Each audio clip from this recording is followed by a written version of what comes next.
لیکن کچھ لوگ اس سے اتنا زیادہ آپ کو خوف زدہ کرتے ہیں، اتنا ڈراتے ہیں کہ وہ پھر انسان جتنی بھی ہمت والا ہو وہ کمزور پڑ جاتا ہے۔ فرت من قصورہ، فرت کا لفظ فرار سے ہے، فر یفر، لفظی معنی اس کا ہوتا ہے جانور کی عمر معلوم کرنے کے لیے اس کے دانت کھولنا، یعنی منہ کو اندر دیکھنا کتنے دانت ہے اس کے۔ اور فرت دہر جزعا کا مطلب ہوتا ہے زمانہ اپنی پہلی حالت پہ لوٹ آیا، اور افترار بھی اسی سے ہے جس کا مطلب ہے ہنسنے میں دانتوں کا کھل جانا۔ تو فر من الحرب فرارا، فلاں میدان جنگ سے بھاگ نکلا، لڑائی سے فرار ہو گیا۔ تو مطلب یہ ہے کہ کسی چیز کے کھل جانے، دور ہونے، بھاگنے کے معنوں میں پھر استعمال ہونے لگا۔ اردو میں بھی فرار کا لفظ استعمال ہوتا ہے۔ اور پھر قصورہ کا لفظ جو ہے قاف سین را سے نصر ینصر کے وزن پہ آتا ہے، اس کا مطلب ہوتا ہے غلبہ اور تسلط۔ قصرتہ کا مطلب ہوتا ہے میں نے اسے مجبور کیا، اور اسی سے لفظ قصورہ جو ہے وہ حبشی زبان میں شیر کے لیے استعمال ہوتا ہے، اور پھر یہ عربی میں داخل ہو گیا، اور اسی طرح تیر انداز اور شکاری کے لیے بھی قصورہ کا لفظ آنے لگا۔ شیر بھی شکار کرتا ہے اور تیر انداز یا شکاری بھی شکار کرتا ہے۔ تو عموماً اس کے 6 معنی کیے جاتے ہیں۔ ایک تیر انداز، تیر انداز وہ جو جنگلی جانوروں کا شکار کرتے ہیں۔ پھر شکاری، شکاری قناص جس کو بولتے ہیں صاد کے ساتھ قناص قاف، جو شکار کرتے ہیں۔ شیر اس کا معنی کیا گیا، یہ حضرت ابو ہریرہ کا قول ہے۔ اور شیر کو قصورہ اس لیے کہتے ہیں کہ وہ دیگر درندوں کو ہلاک کر دیتا ہے۔ شیر جنگل کا بادشاہ نا، تو جس کے اوپر غالب آتا ہے اس کو چیر پھاڑ کے رکھ دیتا ہے۔ پھر اسی وجہ سے عربوں کے نزدیک یہ لفظ ہر اس جانور پر استعمال ہونے لگا جو اپنی جسامت کے لحاظ سے بڑا ہو اور انتہائی قوی ہو، قوت میں انتہا کو پہنچا ہوا ہو۔ پھر مردوں کی ایک جماعت کے لیے بھی قصورہ کا لفظ استعمال ہوتا ہے، جیسے شیر ہے، اللہ کے شیر جیسے کہتے ہیں۔ پھر 5واں معنی اس کا کیا گیا، اس سے مراد لوگوں کی آوازیں ہیں، یعنی جب وہ قصورہ یا شیر سے ڈر کے وہ درندے بھاگتے ہیں، یا کسی آواز سے ڈر کے بھاگتے ہیں، یا انسانوں کو دیکھ لیتے ہیں تو بھاگ نکلتے، یعنی ایسے جنگلی جانور کی مثال دی گئی ہے کہ جو ہر خطرے کی چیز سے خوب بھاگتا ہے، دوڑتا ہے۔ یعنی اگر جو اہلی گدھا ہے، اہلی سے مراد یہ جو گھریلو گدھے ہوتے ہیں، آپ ان کے آس پاس چلتے پھرتے ہیں، شور ہوتا ہے، کوئی آ جائے، وہ بھاگتے نہیں ہے اس طرح، اور اگر بھاگے بھی تو ان کا بھاگنا کچھ بہت بڑا بھاگنا نہیں ہوتا، لیکن یہ جو جنگلی گدھے ہیں یہ بھاگنے میں مشہور ہیں۔ اسی طرح 6واں معنی ہے بھاری جسم والا انسان۔ تو بہرحال یہاں مراد یا تو شکاری ہو سکتی ہے، اور زیادہ راجح ہے شیر، یعنی جس کے ساتھ مشابہت دی گئی ہے قرآن سے بھاگنے والوں کو، وہ جنگلی گدھے ہیں، اور وہ گدھے جن پر شیر نے یا تیر انداز نے یا شکاریوں نے حملہ کر دیا ہے، وہ انہیں شکار کرنا چاہتے ہیں، انہیں پھنسانا چاہتے ہیں، تو یہ گدھے انتہائی خوفزدہ ہو گئے، بے چین ہو گئے ہیں، اور بھاگنے کی حالت میں، اور ان کے اندر جتنی قوت ہے اس ساری قوت کو لگا کے یہ بھاگ رہے ہیں۔ اب آپ امیجن کریں، یعنی امیج دیکھیں آپ اس کا ذہن میں لا کے، اور میں نے اس کے کچھ امیجز دیکھے تھے نیٹ کے اوپر بھی، ایک شیر ہے اور پورا اجڑ کا اجڑ ہے ان کا، اور وہ سارے کے سارے مل کے اس طرح بھاگ رہے ہیں۔ تو یعنی شیر ایک ہی ہے، لیکن وہ اکٹھے ہوتے ہوئے بھی، سائز میں شیر سے بڑے ہوتے ہوئے بھی، فزیکلی اسٹرانگ ہوتے ہوئے بھی، تیز بھاگنے والے ہونے کے باوجود، سب کچھ ہوتے ہوئے بھی ایک شیر کی آواز دھاڑ کی سنتے ہیں تو بھاگنا شروع کر دیتے ہیں بے سوچے سمجھے، یعنی برداشت ہی نہیں کر سکتے۔ تو یہ وہ لوگ ہیں جو قرآن کی آواز نہیں سن سکتے، جو نصیحت کی بات نہیں سن سکتے، ہدایت کی بات سے، نصیحت سے، ذکر سے، کسی خطبے سے، کسی واعظ سے اس طرح بھاگتے ہیں۔ اور ایسی کئی مثالیں شاید آپ نے اپنے ذہن میں دیکھی ہوں گی۔ بعض اوقات آپ یوتھ کو دیکھیں کہ کس طرح مسجد میں اگر نماز کسی طرح پڑھنے چلے گئے اور نماز کے بعد امام صاحب نے اگر چھوٹی سی اسپیچ شروع کی ہے تو وہ 1 سیکنڈ کے لیے وہاں نہیں ٹکیں گے، نہ ذکر نہ تسبیح، اور اس طرح بھاگ نکلیں گے جیسے یہاں مثال دی گئی ہے کہ پتہ نہیں کوئی پکڑ لے گا اور کیا کر دے گا۔ تو ابتدائی طور پر تو یہ مثال بیان کی گئی ان لوگوں کے لیے جن کے سامنے نبی صلی اللہ علیہ وسلم قرآن کی دعوت پیش کر رہے تھے کہ وہ جنگلی گدھوں کی طرح بھاگتے ہیں قرآن سے۔ اور ایک اور اعتبار سے اگر اس کو دیکھا جائے تو یہ ان کے ڈرپوک ہونے کی بھی دلیل ہے، یعنی شیر کی دھاڑ ہی سن کے جدھر منہ ہوتا ہے ادھر بھاگ نکلتے ہیں۔ اور عربوں کے ہاں اس قسم کے منظر جو تھے وہ عام تھے۔ تو ایسے انسانوں کو جو قرآن سننے کے بعد کچھ اثر قبول کرتے ہیں تو بجائے اس کے کہ قرآن کی طرف لپک آئیں وہ ڈر کے بھاگ جاتے ہیں. اور لٹرلی لوگ بعض اوقات کہتے ہیں آپ تو بہت ڈراتے ہیں, ہمیں تو درس کی مجلس میں جا کے پھر بہت ڈر لگتا ہے اور ہمیں خوف آنے لگتا ہے, ہمیں ڈپریشن ہونے لگتا ہے, اس لیے ہم نہیں جاتے. تو یہاں پر کچھ ایسی ہی بات کی گئی کہ وہ اتنے خوف زدہ ہیں کہ ان کی پریشانی کا حال دیکھنے کے لائق ہے. تو مشابہت کی وجہ کیا ہے؟ شدید قسم کا بدکنا, اعراض کرنا, بھاگنا اور خوف زدہ ہونا, یہ ساری چیزیں ہیں جن کو بیان کیا گیا ہے ان گدھوں کے بھاگنے کی شکل میں. یعنی ایک ہے حرف تشبیہ, ایک ہے جس کو تشبیہ دی جا رہی, اور ایک ہے جس سے تشبیہ دی جا رہی, اور ایک ہے وہ وجہ جس کی بنا پہ تشبیہ دی جا رہی. تو وہ وجہ کیا ہے؟ ان کا قرآن سے بھاگنا اور خوف زدہ ہونا اور دین سے بدکنا اور دین والوں سے بھاگنا. بل یرید کل امرئ منہم ان یؤتی صحفا منشرہ, بلکہ ان میں سے ہر شخص یہ چاہتا ہے کہ اس کو کھلے صحیفے دیے جائیں. یریدو کا لفظ اراد یریدو سے ہے, جس کا معنی ہوتا ہے کسی چیز کو حاصل کرنے میں کوشش کرنا. ارادہ اصل میں اس قوت کا نام ہے جس میں خواہش, ضرورت اور آرزو کے جذبات ملے جلے ہوں. یعنی خواہش بھی ہو, ضرورت بھی ہو اور آپ کی تمنا بھی ہو. صحف کا لفظ صحیفہ سے نکلا ہے. صحف, صحیفہ کہتے ہیں پھیلی ہوئی چیز کو. صحیفۃ الوجہ کہتے ہیں یعنی چہرے کا پھیلاؤ, اور ایسی چیز جس میں کچھ لکھا جاتا ہے وہ بھی صحیفہ کہلاتا ہے. اس کی جمع صحف اور صحائف آتی ہے. قرآن مجید میں آتا نا صحف ابراہیم و موسیٰ. اور منشرہ کا لفظ جو ہے یہ نشر کرنے سے, اردو میں بھی لفظ استعمال ہوتا ہے کسی چیز کو پھیلانا. یہ کپڑے کو پھیلانے کے لیے بھی استعمال ہوتا ہے, صحیفے کو پھیلانے کے لیے. آپ کو پتا پہلے کتابی شکل میں نہیں ہوتے تھے, اسکرول ہوتے تھے, تو اس کو یوں پھیلا دیتے تھے, کھول کے انرول کرتے تھے. اسی طرح بارش کے آنے کے لیے بھی استعمال ہوتا ہے, نعمت کے عام کرنے کے لیے بھی, بات مشہور کر دینے کے لیے, نشر کر دی, تم نے کیا ساری دنیا میں اس کو نشر کر دیا. اور قرآن مجید میں آتا ہے وَإِذَا الصُّحُفُ نُشِرَتْ, جب دفتر کھولے جائیں گے.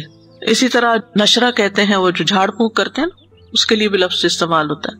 تو ایسا صحیفہ جو کھلا ہوا ہو, یعنی ایک تو رولڈ ہے نا, بند ہے, اور ایک ہے کھلا. کھلا کا مطلب یہ ہے کہ کھولنا بھی نہ پڑے, تو سامنے ہی آ جائے. تو یہاں پر صحف منشرہ ایسے رجسٹر یا صحیفے جو کھلے ہوں, لپیٹے ہوئے نہ ہو کہ کوئی بھی دیکھے تو ان کو پڑھ سکے.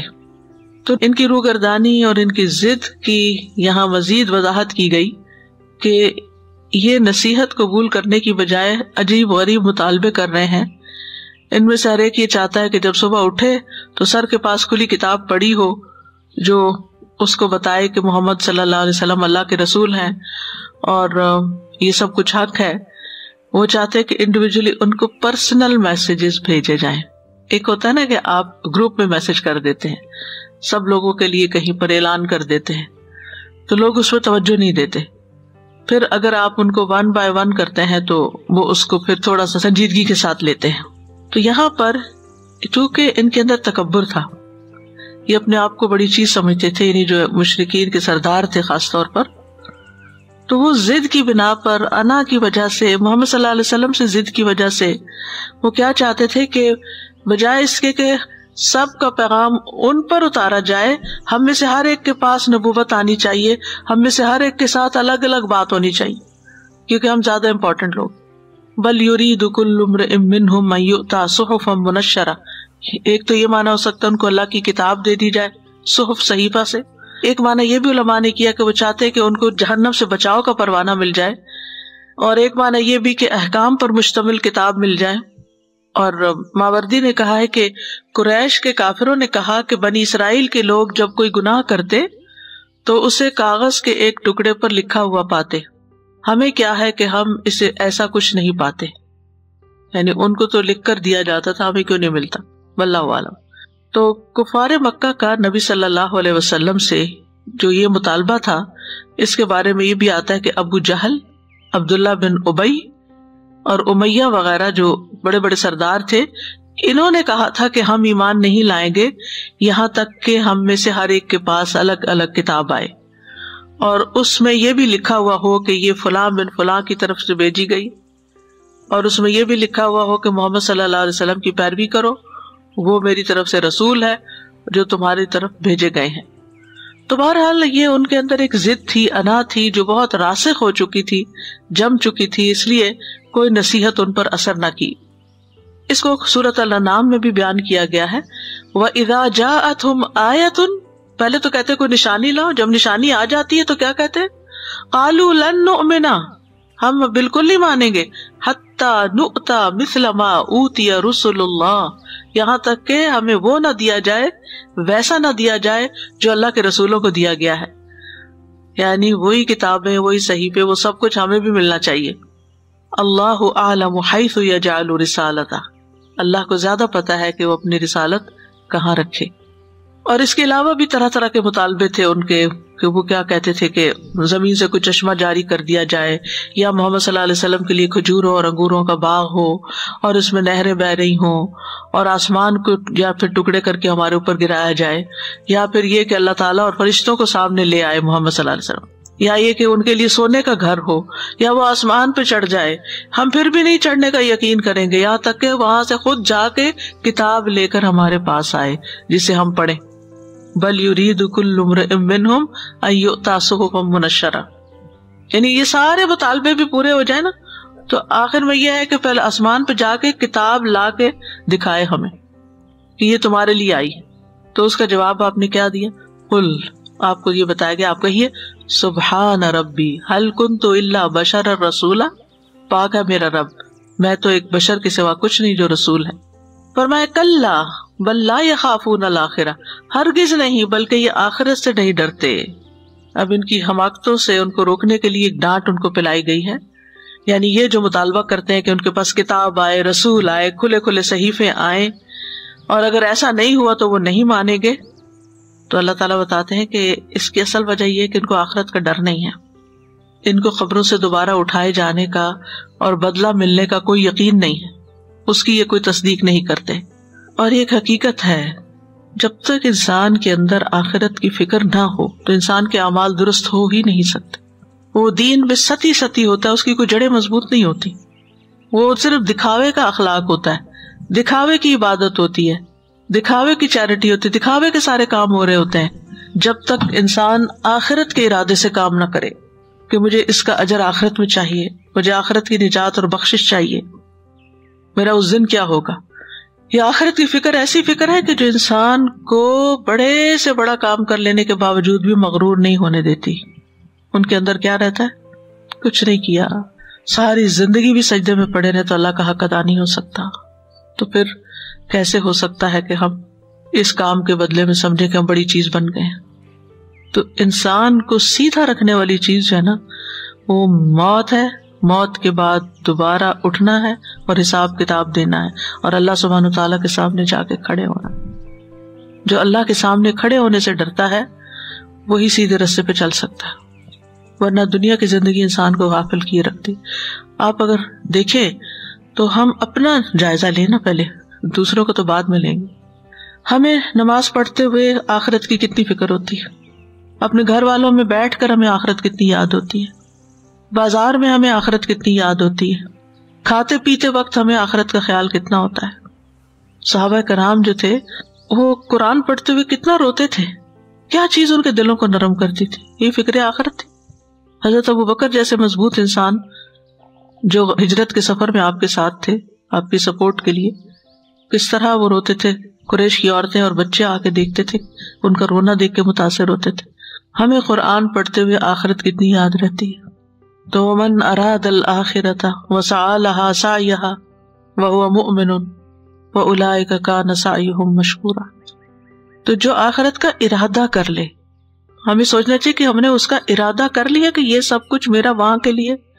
ہم چھوٹا سا کام کرتے ہمیں تعریف چاہیے، چھوٹی سی چیز ہو گئی تو ہم ڈسہارٹ ہو گئے، چھوٹی سی بات ہو گئی تو ہم بھاگنا شروع ہو گئے، یہ کام میں چھوڑ رہی ہوں، میں وہ نہیں کر سکتی، میں یہ نہیں کر سکتی، یہ نہیں ہوتا مجھ سے، بہت دعائیں کر لی، بہت عبادت ہو گئی، یہ سب کچھ دنیا کے لیے کر رہے تھے نا، اسی لیے تو استقامت نہیں آئی۔ تو یہ بہت بڑا مرض ہے انسان کے اندر، کسی نہ کسی سطح پر انسان کے اندر جو پایا جاتا ہے کہ کلا بل لا یخافون الآخرہ، آخرت کا خوف نہیں رہتا، تو پھر ساری خرابیاں ہوتی، لوگوں کے ساتھ لڑائی جھگڑے، فتنے فساد، بد اخلاقیاں، الزام تراشیاں، ضد، یہ سب اس لیے ہے کہ آخرت کا خوف نہیں۔ اگر انسان کو پتا ہو کہ میں کسی کے ساتھ اتنے حساب کتاب کر رہا ہوں اور اس کے پیچھے پڑا ہوں، کل میرا بھی حساب ہونا ہے. وہ بنی اسرائیل کا ایک شخص جو لوگوں سے قرض کا لین دین کرتا تھا تو اپنے غلاموں سے کہتا تھا جو اس کی لکھت پڑھت کرتے تھے کہ اگر کوئی شخص مجبور ہو تو اس کو مہلت دینا، اور جو نہ دے سکے اس کو درگزر کر دینا، معاف کر دینا، قرضہ ہی معاف کر دینا. تو جب وہ فوت ہوا تو اللہ سبحانہ تعالیٰ نے اس وجہ سے اس سے درگزر کیا کہ وہ لوگوں سے درگزر کرتا رہتا تھا. تو جب تک آخرت کو سامنے رکھ کے نیک اعمال نہ کیے جائیں اس وقت تک نیکی نیکی نہیں ہے، وہ پھر صرف دکھاوا ہے یا بس ایک اوپری خانہ پوری ہے یا ایک لیپا پوتی ہے. کلا بل لا یخافون الآخرہ، اس لیے یہ بڑی بڑی باتیں کرتے ہیں. کلا انہ تذکرہ، ہرگز نہیں، یہ تو ایک نصیحت ہے. دوبارہ ڈانٹ پڑی ہے. کلا حرف زجر ہے، یعنی ان کو ہرگز کوئی کھلی کتابیں نہیں دی جائیں گی، ان کو کوئی اور نصیحت نہیں کی جائے گی سوائے قرآن کے ساتھ کے. قرآن ہی باز کے لیے کافی ہے. کلا ہرگز نہیں، تمہاری ساری باتیں غلط. انہا تذکرہ، یہ ہے نصیحت. فمن شاء ذکرہ، جس کا دل چاہتا ہے نصیحت لے لے. ذکرہ کا لفظ ذکر سے ہے. ذکر یاد دہانی کے لیے بھی آتا ہے. ذکر کا لفظ کبھی دل یا زبان پر کسی چیز کے حاضر ہونے کے معنی میں آتا ہے. اسی لیے کہا جاتا ہے کہ ذکر دو طرح کا ہوتا ہے، ایک قلبی ہوتا ہے، ایک لسانی ہوتا ہے. پھر ان میں سے بھی ایک دو قسم پر ہے. ایک ہے بھولنے کے بعد کوئی چیز یاد آنا، اور دوسرا ہے بغیر بھولے کسی چیز کو ہمیشہ یاد رکھنا، یاد سے محو ہی نہ ہونے دینا. اللہ کا ذکر کرو کا کیا مطلب؟ اگر بھول جائے دوبارہ شروع کر دو یاد آنے پر، ورنہ تو ہونا کیا چاہیے کہ کسی وقت بھولو ہی نہ. ذکر تو یہ ہے کہ بھولو ہی نہ. تو فمن شاء ذکر، جس کا جی چاہتا ہے نصیحت لے. یعنی قرآن سے رہنمائی لینا ہر ایک کے لیے ممکن ہے. یعنی قرآن کو پڑھنا، اس کو یاد کرنا، اس کو سمجھنا، جو بھی چاہے اس سے یہ فائدہ اٹھا سکتا ہے. فمن شاء، لیکن اصل بات ہے شاء کی، چاہت کی، کیونکہ قرآن ایک نصیحت ہے. سورۃ مزمل میں بھی آتا ہے ان ھذہ تذکرہ فمن شاء اتخذ الی ربہ سبیلا، یقیناً یہ ایک نصیحت ہے تو جو چاہے اپنے رب کی طرف راستہ بنا لے. وما هو الا ذکر للعالمین، سورۃ القلم میں آتا ہے. حالانکہ وہ تو تمام جہانوں کے لیے نصیحت کے علاوہ کچھ نہیں. سورۃ یاسین میں آتا ہے ان هو الا ذکر وقرآن مبین لینذر من کان حیا، وہ تو سراسر نصیحت اور واضح قرآن کے سوا کچھ نہیں تاکہ اسے ڈرائے جو زندہ ہو. اللہ نے ذکر کے لیے قرآن کو بہت آسان بنایا. وَلَقَدْ يَسَّرْنَا الْقُرْآنَ لِلذِّكْرِ فَهَلْ مِن مُدَّكِرٍ، سورۃ مریم میں آتا ہے فَإِنَّمَا يَسَّرْنَاهُ بِلِسَانِكَ لِتُبَشِّرَ بِهِ الْمُتَّقِينَ وَتُنذِرَ بِهِ قَوْمًا لُدًّا. سو اس کے سوا کچھ نہیں کہ ہم نے اسے تمہاری زبان میں آسان کر دیا ہے تاکہ تم اس کے ذریعے متقی لوگوں کو خوشخبری دو اور ان لوگوں کو ڈراؤ جو سخت جھگڑالو ہیں. سورۃ دخان میں آتا فَإِنَّمَا يَسَّرْنَاهُ بِلِسَانِكَ لَعَلَّهُمْ يَتَذَكَّرُونَ. سو حقیقت یہی ہے کہ ہم نے اسے تمہاری زبان میں آسان کر دیا ہے تاکہ وہ نصیحت حاصل کریں. تو بات یہ ہے کہ اگر اللہ کا کلام آسان نہ ہوتا، سمجھنے کے لائق نہ ہوتا، اس کو کوئی پڑھ نہ سکتا، کوئی سمجھ نہ سکتا. یہ کوئی فزکس کیمسٹری کی کتاب نہیں کہ جس کے لیے آپ کو لازماً کوئی استاد چاہیے کہ وہ آپ کو ایکسپلین کرے، یا کوئی شعر و شاعری نہیں، کیونکہ بہت دفعہ شعر و شاعری بھی آپ دیکھیں اسے سمجھ نہیں آتی، اس کو سمجھانا پڑتا ہے. لیکن قرآن مجید کے اکثر مضامین اور مفاہیم ایسے ہیں کہ آپ معمولی عربی بھی جانتے ہیں تو پتہ چلتا جاتا ہے کہ بات کیا ہو رہی ہے، کیا سمجھایا جا رہا ہے. وما یذکرون الا ان یشاء اللہ، ایک اور شرط، اور وہ نہیں نصیحت پکڑے گا مگر یہ کہ اللہ چاہے. یعنی اللہ سبحانہ تعالیٰ جب تک نہ چاہے وہ قرآن سے نصیحت حاصل نہیں کر سکتے، اس پر عمل نہیں کر سکتے جب تک انسان کے چاہنے کے علاوہ اللہ بھی نہ چاہے. یعنی جب تک اللہ نہ چاہے کوئی انسان اس پہ قادر نہیں ہو سکتا کہ وہ کچھ کر سکے مگر یہ کہ اللہ تعالیٰ ہی اس کی توفیق دے. تو اس سے ایک بڑا اہم مسئلہ واضح ہوتا ہے. پہلے کہا من شاء ذکر، اور اب فرمایا وما یذکرون الا ان یشاء اللہ. تو ایک بندے کی چاہت اور ایک اللہ کی چاہت، جب یہ دونوں ملتے ہیں تو پھر کام ہوتا ہے. ایک اللہ کا ارادہ اور ایک بندے کا ارادہ. اب اس میں بہت سے لوگ صرف اس حصے کو لے لیتے ہیں نا، وما یذکرون الا ان یشاء اللہ، اللہ چاہے گا تو ہوگا. اور جو دوسرا حصہ ہے تمہاری چاہت وہ نہیں لیتے. تو یہ دونوں ہی ضروری ہیں. ہم کوئی کام اللہ کے اذن کے بغیر نہیں کر سکتے، اسی طرح کوئی کام اپنے ارادے کے بغیر بھی نہیں کر سکتے. کہ جب تک نیت ہی نہ ہو، ارادہ ہی نہ ہو، کرنا ہی نہ چاہیں، اور خالی زبان سے اگر کہتے بھی رہے انشاءاللہ انشاءاللہ، تو آپ دیکھیں نا بعض اوقات ہم نیت کے ساتھ انشاءاللہ کہتے ہیں کہ ہاں ہم نے کرنا ہے، اللہ تعالیٰ کروا بھی دیتا ہے چاہے کتنا بڑا یا مشکل کام ہو. لیکن دوسری طرف جب نیت میں کھوٹ ہوتا ہے نا تو صرف دوسرے کو بہلا رہے ہوتے ہیں. انشاءاللہ اگر اللہ نے چاہا. بھئی آپ یہ بتاؤ آپ نے چاہا ہے کہ نہیں چاہا؟ آپ چاہیں نا پہلے تو اللہ تعالیٰ کو نہ بلیم کریں کہ وہی نہیں چاہتا. ہم خود ہی نہیں چاہتے اصل میں. ہوا اہل التقوی و اہل المغفرہ، وہ تقوی کا اہل ہے اور مغفرت کا اہل ہے. تقوی کا کیا معنی ہوتا ہے کہ اپنے آپ کو ہر اس چیز سے بچانا جس سے نقصان پہنچنے کا اندیشہ ہو. اور اسی لیے کبھی کبھی لفظ تقوی خوف کے معنی میں بھی استعمال ہوتا ہے. جس طرح سبب بول کر مسبب اور مسبب بول کر سبب مراد لیا جاتا ہے. تو اپنے آپ کو ہر اس چیز سے بچانا جو گناہ کا موجب ہو، جو سزا کا موجب ہو، یہ تقوی کہلاتا ہے. ہوا اہل التقوی، اللہ اس لائق ہے کہ اس کی حرام کردہ چیزوں سے اپنے آپ کو بچایا جائے، اور وہ اس لائق ہے کہ گناہوں کو بخش دے. مطلب یہ ہے کہ انسان کے لیے ضروری ہے کہ انسان کوشش کر کے اللہ کی ناراضگی کے کاموں سے بچے تاکہ اللہ اس کو معاف کر دے، اور اللہ سے ڈرتا رہے تاکہ اللہ تعالیٰ اس کی طرف نظر رحمت کر دے، اور وہ اہل المغفرہ اس کی بخشش کر دے. تقوی ہوگا تو بخشش ہوگی. تو یہاں پر ہمیں اس مثال سے یہ پتہ چلتا ہے کہ انسانوں کی دو اقسام ہیں ہدایت کو قبول کرنے کے اعتبار سے. ایک ہے قبول کرنے والا اور ایک ہے اعراض برتنے والا. ایک ہے سیدھے راستے پہ چلنے والا اور ایک ہے کجی کرنے والا. ایک ہے دنیا والوں میں سے اور ایک ہے آخرت والوں میں سے. ایک ہے نیکوکاروں میں سے اور ایک ہے گناہگاروں میں سے. تو حقیقت یہ ہے کہ جو اللہ کو پہچان لے، اللہ کی بات کو جان لے، وہی اصل میں دنیا اور آخرت میں کامیاب ہے. قرآن مجید میں اللہ تعالیٰ فرماتے ہیں فَأَمَّا مَنْ أَعْطَى وَاتَّقَى وَصَدَّقَ بِالْحُسْنَى فَسَنُيَسِّرُهُ لِلْيُسْرَى. لیکن وہ جس نے دیا، اللہ کے راستے میں دیا، اور نافرمانی سے بچا، تقویٰ کیا، اور جس نے بھلائی کی تصدیق کی، تذکرہ کو قبول کر لیا، اعراض نہیں برتا، صدق بالحسنى، اور اس بنا پر وہ پھر اپنے عمل کو درست کرتا ہے، فَسَنُيَسِّرُهُ لِلْيُسْرَى، تو ہم اسے آسان راستے کی سہولت دیں گے. یعنی ہم اس کے لیے پھر نیکی کے رستوں پہ چلنا آسان کر دیں گے، خیر کی طرف جانا آسان کر دیں گے. بہت ہی خوبصورت آیت ہے. زندگی میں آسانیاں چاہتے ہیں تو یہ تین چیزیں اختیار کر لیں، آتا واتقا وصدق بالحسنى. دوسرا یہاں وہ انسان ذکر کیا گیا ہے جو اللہ سے غافل ہے، اللہ کی کتاب سے دور بھاگتا ہے، مخلوق سے بدسلوکی کا معاملہ کرتا ہے. تو ایسا شخص بدبخت ہے، محروم ہے، دنیا میں بھی اور آخرت میں بھی. دنیا میں کیسے؟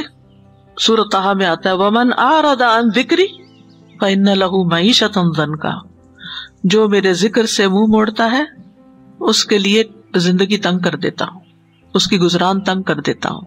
اس کا یہ مطلب نہیں کہ وہ غریب فقیر ہو جاتا ہے. بس بہت سے ایسے لوگ جو محلات میں رہتے ہیں، مہنگی ترین گاڑیوں پہ سفر کرتے ہیں، ہر طرح کا کھانا اور پینا ان کو میسر ہے، لیکن اس کے باوجود دلوں کے اندر گھٹن، بچاؤ ہے، شح ہے، سکون نہیں، کوئی خوشی نہیں. یہ سارا مرض جو ہے دور ہو سکتا ہے جب انسان اللہ کی طرف رجوع کرے، اس کی کتاب کی طرف رجوع کرے، تذکرہ کو قبول کر لے. تو ایک تو وہ ہے جو سرے سے قبول نہیں کرتا، ایک وہ ہے جو بیچ میں رہتا ہے. یعنی ایک تو کافر کی مثال ہے، اس نے تو کان ہی نہیں دھرا نا. دوسرا پیدائشی مسلمان ہے جو بس سنے سنائی سے مسلمان بن گیا، لیکن اب بڑے ہو کر جب اس کو دین پر عمل کرنے کے لیے دین کے علم کی ضرورت ہے، نصیحت کی ضرورت ہے، تو وہ اس کے مزاج پہ بہت بھاری ہے، کیونکہ وہ دنیا کی خواہشات اور لذات میں پڑا ہوا ہے، غافل ہو گیا ہے، اعراض کرنے والا ہے، دور بھاگنے والا ہے، اللہ کی دعوت قبول نہیں کرتا، اللہ کی طرف نہیں پلٹتا، نصیحت کا کوئی اثر قبول نہیں کرتا، اپنی زندگی کے لیے کچھ نہیں کرتا، وہ صرف لذتوں اور خواہشات کی تکمیل میں منہمک رہتا ہے. ایسا انسان گدھے جیسا ہے جو نہ اپنی عقل استعمال کرے، نہ شعور استعمال کرے، بلکہ صرف کھانا پینا اور دیگر لذات کے پیچھے بھاگنا ہی اس کی زندگی کا مقصد رہ جائے. تو وہ انتہائی ناسمجھ انسان. گدھے کے بارے میں ہم مثال پڑھ چکے ہیں، ان چیزوں کو دہرا لیجئے ذہن میں کہ کس طرح ایک گدھا جو ہے وہ حماقت کی تصویر ہوتا ہے، بات کو سمجھتا نہیں، ضدی، ہٹ دھرم اور متکبر ہوتا ہے. تو یہاں بھی ایسا انسان جو ہے جو نصیحت سے اعراض کرنے والا ہے، اپنی لذتوں اور خواہشات میں مشغول ہے، وہ اصل میں گدھا ہی ہے، اور ایسا گدھا کہ جب شیر کی آواز سنتا تو پیٹ پھیر کے بھاگ جاتا ہے، کسی چیز کو نہیں دیکھتا اور نہ کوئی ڈائریکشن متعین کرتا، وہ جدھر منہ آئے بھاگ پڑتا ہے۔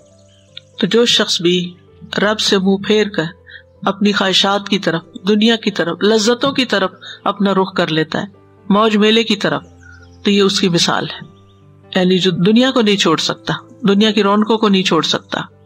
تو یہاں ایسے شخص کو حمار وحشی سے تشبیہ دی گئی ہے، اور اس سے مراد جیسے کہ میں نے پہلے بھی عرض کیا کہ زیبرا لیا جاتا ہے کیونکہ یہ جنگلی گدھا ہے، حمار وحشی اس کو کہتے ہیں۔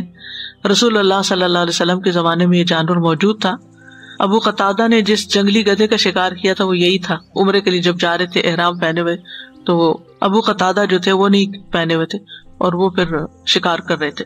جزیرۃ العرب میں زیبرا پایا جاتا تھا، یہ اصل میں زیبرا جو تھا یہ افریقی نسل سے ہے اور ایسٹ افریقہ اور ساؤتھ افریقہ میں کثرت سے پایا جاتا ہے۔ تو جب یورپ اور ایشیا کو ملانے والی یہ نہر سویز نہیں بنی تھی تو یہ ہوتا تھا کہ یہ جانور جو تھے افریقہ سے مائگریٹ کر کے جزیرۃ العرب میں بھی آ جاتے تھے، لیکن اب بیچ میں پانی آ گیا جس کی وجہ سے جہاز تو گزر رہے ہیں مگر ان جانوروں کا آنا جانا بند ہو گیا، جس کی وجہ سے یہاں ان کی پیدائش ختم ہو گئی۔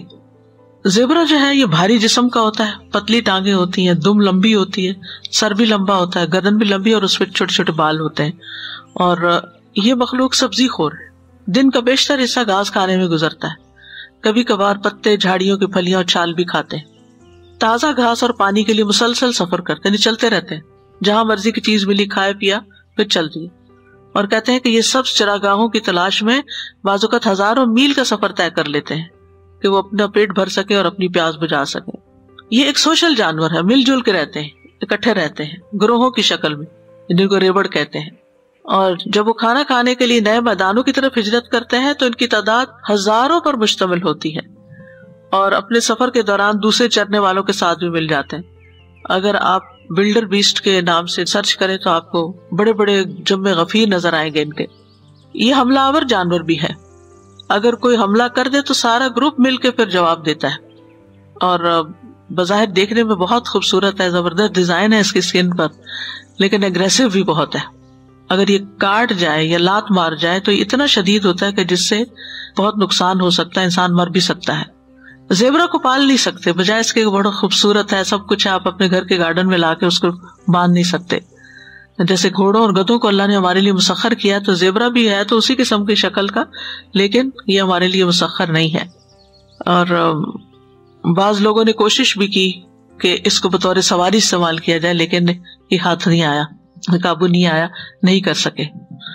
اس کی شخصیت ہی ایسی ہے کہ وہ اکثر جگہوں سے بھاگ نکلتے ہیں، ہاتھ نہیں آتے، تو ان کی بقا کے لیے شاید ضروری ہے کہ یہ کم دوستی رکھے، اور انسانوں سے تو بالکل دوستی نہ رکھے تاکہ وہ ان کو ذبح کر کر کے کھا ہی نہ لیں۔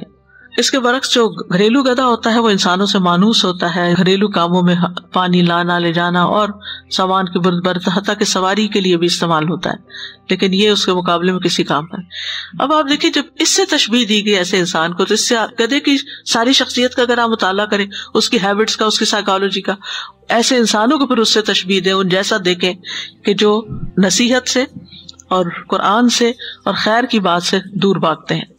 تو اس مثال سے جو باتیں ہمیں سمجھ آتی ہیں وہ سب سے پہلی بات یہ کہ نصیحت کی بات سننی چاہیے، اس میں دلچسپی لینی چاہیے، چاہے نفس پہ کتنا ہی گراں ہو۔ اور آپ دیکھیں گے کہ ایک دفعہ اگر آپ سننا شروع کر دیتے ہیں نا تو پھر آہستہ آہستہ اس سے مانوس ہو جاتے، پھر آپ کو مشکل بھی نہیں لگتی، پھر آپ کے دل میں وہ جگہ بنانے لگتی ہے۔ اللہ سبحانہ تعالیٰ جس کے ساتھ بھلائی کا ارادہ کرتا ہے اس کو حق بات سنوا دیتا ہے۔ وَلَوْ عَلِمَ اللَّهُ فِيهِمْ خَيْرًا لَأَسْمَعَهُمْ وَلَوْ أَسْمَعَهُمْ لَتَوَلَّوْا وَهُمْ مُعْرِضُونَ۔ اگر اللہ ایسے لوگوں میں کچھ بھی بھلائی دیکھتا تو انہیں سننے کی توفیق بخش دیتا، اور اگر وہ انہیں یہ توفیق دے بھی دیتا تو بے رخی کے ساتھ پیٹ پھیر جاتے۔ یعنی اللہ تعالیٰ زبردستی کسی کو نہیں سناتا۔ حدیث میں بھی آتا نا، مَن يُرِدِ اللَّهُ بِهِ خَيْرًا يُفَقِّهُ فِي الدِّينِ، جس کے ساتھ اللہ بھلائی کا ارادہ کرتا ہے اللہ تعالیٰ اس کو دین کی سمجھ دے دیتا ہے۔ اور مومن کی صفت بھی حدیث میں یہ بتائی گئی ہے کہ جب اسے نصیحت کی جاتی ہے تو وہ بعض و نصیحت قبول کرتا ہے، وہ بات سن لیتا ہے، وہ سمجھتا ہے، وہ عمل کرتا ہے۔ اور نصیحت سنتے وقت مومن کا رویہ کیا ہوتا ہے؟ انما المؤمنون الذین اذا ذکر اللہ وجلت قلوبهم وَإِذَا تُلِيَتْ عَلَيْهِمْ آيَاتُهُ زَادَتْهُمْ ایمانا وعلی ربہم یتوکلون. سچے مومن تو وہ ہیں کہ جب ان کے سامنے اللہ کا ذکر کیا جائے تو ان کے دل کانپ اٹھتے ہیں، اور جب اللہ کی آیات انہیں سنائی جائے تو ان کا ایمان اور بڑھ جاتا ہے اور وہ اپنے رب پر بھروسہ رکھتے ہیں. لیکن اس کے برعکس غیر مومن کیا ہے؟ بشیرا و نذیرا فاعرض اکثرهم فهم لا يسمعون. نبی صلی اللہ علیہ وسلم کو اللہ تعالیٰ نے بشارت دینے والا، ڈرانے والا بنا کر بھیجا تو ان کے اکثر نے منہ موڑ لیا، وہ سنتے ہی نہیں. وقالوا قلوبنا فی اکنہ، کہنے لگے کہ ہمارے دل تو پردوں میں.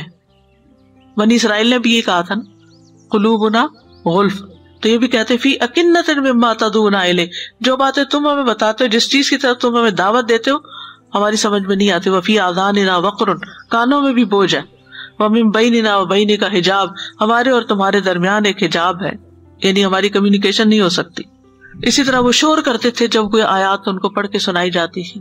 وہ کہتے تھے لا تسمعوا لهذا القرآن والغوا فیہ لعلکم تغلبون. نصیحت قبول کرنے کی بجائے، یعنی وہ بدکنے والا گدھا ہے نا، دوسروں کو بھی ڈراتا ہے اور دوسروں کو بھی منع کرتا ہے، تو یہ اوروں کو بھی روکتے تھے. وہ کہتے تھے شور مچا دو، ہنگامہ کر لو تاکہ تمہارا دفاع ہو سکے، تمہارے کانوں میں کوئی بات نہ پڑے. نان سیریس ایٹیٹیوڈ ہوتا ہے. یعنی کچھ لوگ اگر کسی ایسی مجلس میں پکڑا کے لائے بھی جائیں تو وہ توجہ سے بات نہیں سنتے. سورۃ الانبیاء میں آتا ہے ما یأتیہم من ذکر من ربہم محدث الا استمعوہ وہم یلعبون. بس کھیلتے ہوئے ہی نصیحت لیتے ہیں، توجہ نہیں کرتے، سنجیدگی سے نہیں لیتے، سوچتے نہیں اس کے بارے میں. تو اللہ سبحانہ تعالیٰ کے نزدیک سب سے ناپسندیدہ بات یہ ہے کہ کوئی کسی سے کہے کہ اتق اللہ، اللہ سے ڈرو، اور وہ کہے علیک بنفسک، تم اپنی خبر لو. یعنی کوئی اگر نصیحت کرے انڈیویجول آپ کو ون آن ون بیس پہ یا کلیکٹیولی کسی درس میں، خطبے میں، جمعے میں، عید میں، کہیں بھی، تو اس پر مومن کا رویہ کیا ہونا چاہیے؟ بات سن لے. لیکن آپ دیکھیں کہ ہمارا عملی طور پر رویہ کیا ہوتا ہے. اگر ہمیں کوئی تھوڑی سی بات سمجھانے کی کوشش کرے اور پہلے ڈیفینسو ہونا لگتے ہیں، پھر دوسروں کو بلیم کرنا شروع کر دیتے ہیں. میں نے غلطی کی اس لیے کہ فلاں نے غلط کیا تھا. بھئی یہ کوئی جواز ہے؟ تو نصیحت کی بات سن کر اپنا رویہ نہیں بدلتے، عمل نہیں تبدیل کرتے، گدھوں جیسے ہیں. جیسے گدھے کو بات سمجھ نہیں آتی، ان کو بھی سمجھ نہیں آتی، اور پھر نصیحت کرنے والوں سے ہی دور بھاگنے لگتے ہیں یا کانوں میں انگلیاں دے لیتے ہیں، سننا ہی نہیں چاہتے. تو نصیحت سے اعراض جو ہوتا ہے اس کے لیے قرآن مجید میں کئی لفظ استعمال ہوئے. ایک تو اعراض کا لفظ ہے جو 50 سے زیادہ مقامات پر آیا ہے. دوسرا تولی ہے، فَإِن تَوَلَّوْا، اگر پھر جائیں، فَإِنَّمَا عَلَيْكَ الْبَلَاغُ الْمُبِينُ. پھر سدود کا لفظ آتا ہے، رَأَيْتَ الْمُنَافِقِينَ يَصُدُّونَ عَنْكَ صُدُودًا. اب منافقوں کو دیکھتے ہیں کہ وہ منہ موڑ لیتے ہیں آپ سے، صاف منہ موڑنا. پھر افوق آتا ہے، افق سے، یؤفک عنہ من افک، قیامت سے وہی بہکایا جاتا ہے جو پہلے سے بہکایا گیا. پھر ادبار آتا ہے، ثم ادبر واستکبر. یہ سارے لفظ جو ہیں اعراض کی مختلف صورتیں بتا رہے ہیں. پھر یہ ہے کہ اعراض میں ایک شکل یہ ہے کہ اللہ کی آیات سے روگردانی کرنا. ٹھیک ہے، ومن اظلم ممن ذکر بآیات ربہ ثم اعرض عنها. اس سے بڑا ظالم کون ہے جسے اس کے رب کی آیات کے ساتھ نصیحت کی گئی پھر اس نے منہ پھیر لیا، یعنی منہ موڑ کے چلا گیا، نصیحت قبول ہی نہیں کی. سورۃ طٰہٰ میں آتا ہے وَقَدْ آتَيْنَاكَ مِن لَّدُنَّا ذِكْرًا مَنْ أَعْرَضَ عَنْهُ فَإِنَّهُ يَحْمِلُ يَوْمَ الْقِيَامَةِ وِزْرًا. اور یقیناً ہم نے تجھے اپنے پاس سے ایک نصیحت عطا کی ہے، جو اس سے منہ پھیرے گا یقیناً قیامت کے دن وہ ایک بڑا بوجھ اٹھائے گا. اب یہ کون سی نصیحت ہے؟ اسی آیت میں تو جواب ہے وَقَدْ آتَيْنَاكَ مِن لَّدُنَّا ذِكْرًا، قرآن کی نصیحت، اس سے مراد قرآن ہے.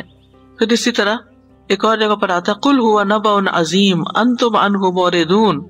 کہہ دیجئے بے شک وہ بہت بڑی خبر ہے جس سے تم منہ پھیرنے والے ہو.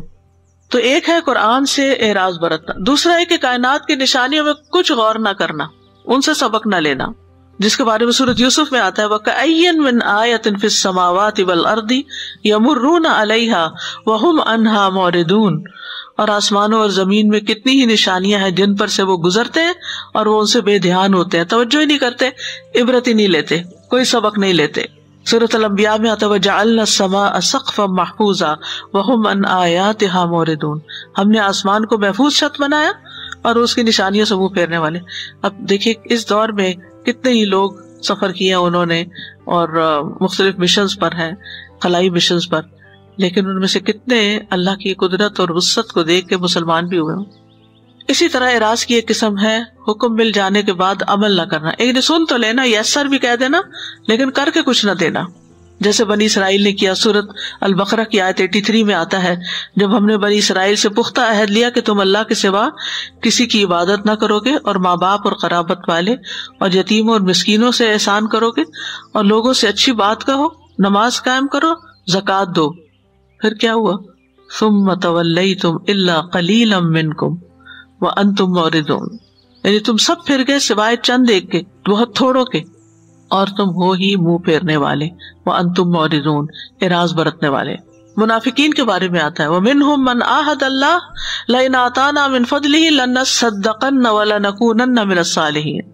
ان میں سے بعض وہ لوگ ہیں جنہوں نے اللہ سے عہد کیا کہ یقیناً اگر اس نے ہمیں اپنے فضل سے کچھ عطا فرما دیا تو ہم ضرور صدقہ کریں گے اور ضرور نیک لوگوں میں سے ہو جائیں گے. پھر جب اس نے انہیں اپنے فضل میں سے کچھ عطا کیا تو انہوں نے اس میں بخل کیا اور منہ موڑ گئے، اس حال میں کہ وہ بے رخی کرنے والے تھے. تیسری صورت ہے آخرت سے اعراض برتنا. آخرت کے حساب کتاب کا وقت تو کسی کو نہیں پتا، لیکن بہت بڑی نشانی کیا ہے کہ انسان جو تعلیم آئی ہے اور جس میں یہ سب کچھ بتایا گیا ہے اس کی طرف سنجیدگی سے توجہ دے. پھر اعراض کی ایک صورت یہ بھی ہے کہ جو کچھ اللہ نے نازل کیا اس کے مطابق فیصلہ کرنے سے روگردانی کرنا، یعنی نماز روزہ کر لینا لیکن وراثت کی تقسیم وہ اپنی مرضی کے مطابق کرنا. تو یہ اللہ کے فیصلے ہیں نا، فریضۃ من اللہ ہے، لیکن اپنی عملی زندگی میں ایسے فریضے سے منہ موڑنا یہ بھی اسی اعراض میں آتا ہے. اس کے بارے میں کئی ایک آیات ہیں سورۃ النور میں، سورۃ المائدہ میں، سورۃ آل عمران میں. 5ویں صورت کیا ہے اعراض کی؟ عمومی نصیحت سے منہ موڑنا، یعنی کسی کو سمجھانے کی کوشش کرے تو وہ سمجھ کے ہی نہ دے، آگے سے اور باتیں کرنا شروع کر دے، واپس بلیم کرنا. تو یاد رکھیے جو نصیحت سے اعراض کرتا ہے اللہ تعالیٰ اس سے اعراض کرتا ہے، اس سے منہ پھیر لیتا ہے. ابو واقد لیثی کہتے ہیں ایک مرتبہ رسول اللہ صلی اللہ علیہ وسلم مسجد میں لوگوں کے ہمراہ بیٹھے ہوئے تھے. اتنے میں 3 آدمی آئے، 2 تو ان میں سے رسول اللہ صلی اللہ علیہ وسلم کے پاس آ گئے اور ایک واپس چلا گیا. راوی نے کہا وہ دونوں کچھ دیر رسول اللہ صلی اللہ علیہ وسلم کے پاس ٹھہرے، یعنی سنا انہوں نے. ان میں سے ایک نے ہلکے میں گنجائش دیکھی تو بیٹھ گیا، دوسرا سب سے پیچھے بیٹھ گیا، تیسرا واپس ہی جا چکا تھا. جب رسول اللہ صلی اللہ علیہ وسلم واز سے فارغ ہوئے تو فرمایا کیا میں تمہیں ان 3 آدمیوں کا حال نہ بتاؤں؟ ان میں سے ایک نے اللہ کی طرف پناہ لی تو اللہ نے بھی اسے اپنی طرف جگہ دے دی، دوسرا شرمایا تو اللہ نے بھی اسے شرم کی، اور تیسرے نے روگردانی کی تو اللہ نے بھی اسے اعراض کر لیا، منہ پھیر لیا. تو اس سے یہ پتہ چلتا ہے کہ اعراض کرنے کے کئی درجے ہیں، کئی قسمیں ہیں. ہمیں اپنے آپ کو دیکھنا چاہیے کہ ہم کس چیز سے اعراض برتتے ہیں. اس کے بعد ہے روگردانی کرنے کے اسباب کیا ہوتے ہیں، وجہ کیا ہوتی، کیوں روگردانی کرتا ہے انسان کتاب سے. اس کی وجہ ایک تو یہ ہے کہ دل پہ دنیا کا غلبہ ہو جاتا ہے، دوسرا یہ کہ ضد، مخالفت اور انکار میں شدید رویہ اختیار کر لیا جاتا ہے. پھر اسی طرح تکبر، انا خیر منہ خلقتنی من نار وخلقتہ من طین. پھر اعراض کی کچھ قسمیں بھی ہیں. ایک ہے مکمل اعراض، ٹوٹلی بائیکاٹ، کلی اعراض جس کو کہتے ہیں. یہ وہ اعراض ہے جو مکمل اور کلی طور پر دین کی تعلیم سے روگردانی کی جاتی ہے. اور پھر یہ اس شخص کا اعراض ہوتا ہے جو دین کی طرف آتا ہی نہیں، نہ علم سیکھتا ہے، نہ مجلس میں شریک ہوتا ہے، یعنی کسی بھی طرح وہ اس طرف نہیں آتا. مکمل اعراض، ٹوٹل بائیکاٹ. دوسرا جزوی طور پر اعراض، کچھ باتیں سیکھ لینا اور کچھ چھوڑ دینا. ایسا شخص ناقص الایمان ہوتا ہے. اوپر والے کا تو پھر کوئی ایمان ہی نہ ہوا نا جس نے مکمل بائیکاٹ کیا ہوا ہے. تو جو شخص جتنا اعراض برتے گا، جتنے % اعراض برتے گا، اتنا ہی اس کا مقام اور درجہ کم ہو جائے گا. اب اس کا نقصان کیا ہوتا ہے کہ یہ اعراض معیشت دنکا بن جاتا ہے، زندگی تنگ ہو جاتی ہے. قوم سبا کی مثال ہمارے سامنے ہے. کس طرح؟ فَأَعْرَضُوا کا لفظ آتا ہے. فَأَعْرَضُوا، انہوں نے اعراض برتا. فَأَرْسَلْنَا عَلَيْهِمْ سَيْلَ الْعَرِمِ، تو ہم نے ان کے اوپر بند توڑ سیلاب بھیج دیا. اہل مکہ کو بھی تنبیہ کی گئی. فَإِنْ أَعْرَضُوا فَقُلْ أَنذَرْتُكُمْ صَاعِقَةً مِثْلَ صَاعِقَةِ عَادٍ وَثَمُودَ. اگر یہ منہ موڑ لیں تو کہہ دیجئے میں تمہیں ایسی کڑک سے خبردار کرتا ہوں جو عاد اور سمود جیسی کڑک ہوگی. پھر اسی طرح یہ کہ اعراض کرنے والا جو ہے، جو وہ اعراض کرتا ہے تو اس کا فاصلہ دین سے بڑا ہوتا چلا جاتا ہے. جتنا دور آپ چلے جائیں گے اتنا ہی آپ کا اصل سے تعلق کٹ جائے گا. پھر اسی طرح یہ ہے کہ یہ آخرت کے عذاب کا سبب بھی ہے. من اعرض عنہ فإنہ یحمل یوم القیامۃ وزرا خالدین فیہ وساء لہم یوم القیامۃ حملا. جو اس سے منہ پھیرے گا تو یقیناً وہ قیامت کے دن ایک بڑا بوجھ اٹھائے گا، ہمیشہ اس میں رہنے والے ہوں گے، اور وہ ان کے لیے قیامت کے دن برا بوجھ ہوگا. پھر اللہ سبحانہ تعالیٰ کے انتقام کی دھمکی بھی ہے. ومن اظلم ممن ذکر بآیات ربہ ثم اعرض عنها انا من المجرمین منتقمون. برتتے ہو اعراض، برتو، پھر ایسے مجرموں سے ہم انتقام لے کر رہیں گے. پھر بعض دنیا میں جلد ملنے والی سزائیں بھی آتی ہیں انسان پر، جو زندگی کو تلخی اور مشقت اور بدمزگی میں تبدیل کر دیتی ہیں. اور پھر یہ کہ قیامت کے دن ایسا انسان اندھا اٹھایا جائے گا. من اعرض عن ذکری فإن له معیشۃ ضنکا ونحشرہ یوم القیامۃ اعمی. اعراض کرنے والوں کے لیے طرح طرح کی پریشانیاں اور غم ہوتے ہیں. ابن الجوزی کہتے ہیں اللہ سے روگردانی کرنا اور دنیا کی طرف متوجہ ہونا پریشانیوں اور غموں کی وجہ بنتا ہے. پھر جب انسان اعراض کرتا ہے ذکر سے تو دل اوروں کی محبت میں ایسا مشغول ہو جاتا ہے کہ جو اسے اللہ کی یاد بھلا دیتے ہیں. پھر شیطان اور برے ساتھی مسلط ہو جاتے ہیں. موت کے بعد سخت سزا ملتی ہے، قیامت کے دن سخت رسوائی ملتی ہے. تو اعراض کرنے والی چیزوں میں سب سے بڑی چیز قرآن ہے کہ لوگ قرآن کو چھوڑ جائیں، قرآن سے منہ موڑ لیں، نہ اس کو سنیں، نہ اس پر ایمان لائیں، اور ان تمام چیزوں کو چھوڑ دیں جو قرآن کے احکامات ہیں یا جو قرآن ہمیں حکم دیتا ہے. نہ خود عمل کریں، نہ کسی اور کو کہیں، نہ اس کے مطابق فیصلے کریں، نہ اس میں غور و فکر کریں. تو کرنے کے کاموں میں کیا ہے؟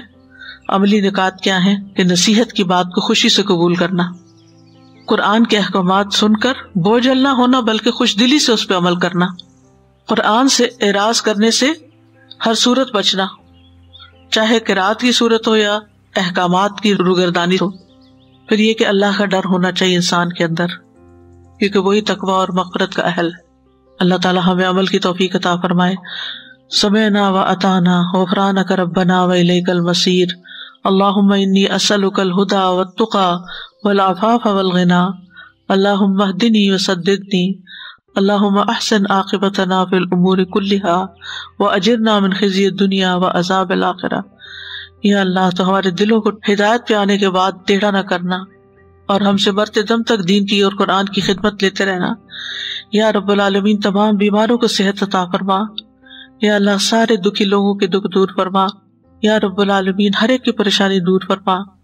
یا اللہ تو اپنی رحمت فرما دے اور ساروں کے اوپر جو مشکل وقت آیا ہے اس کو اپنی رحمت سے دور کر دے. ربنا تقبل منا انک انت السمیع العلیم وتب علینا انک انت التواب الرحیم. سبحان ربک رب العزت عما یصفون وسلام علی المرسلین والحمد للہ رب العالمین.